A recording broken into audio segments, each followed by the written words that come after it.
कि अब्बू जो भी आपके जैसा होता है बदगुमान होकर मुझे छोड़कर चला जाता है। पहले वो चले गए और अब अच्छा तुम यहाँ लेट जाते हैं, आराम से लेट जाते हैं। ये करो सच आदमी हूँ, बता ना मैंने।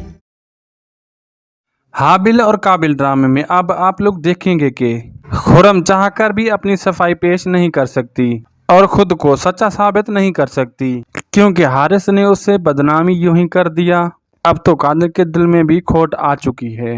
कादिर भी उस पर शक कर रहा है कि कादिर तो खुर्रम की नीयत से अच्छी तरह वाकिफ है कि वो कितनी साफ दिल है। इसके बावजूद भी उसे लग रहा है शायद खुर्रम भी बहन का अच्छा नहीं चाहती, उसे घर से निकालना चाहती है। कादिर और की बहन के साथ साथ सारे घर वाले खुर्रम से नफरत करते हैं। खुर्रम ने क्या सोचा था और उसके साथ हुआ क्या, लेकिन खुर्रम ज्यादा दिन इसका ये रवैया बर्दाश्त नहीं करेगी और वो सब कुछ छोड़कर अपनी माँ के पास वापस चली जाएगी।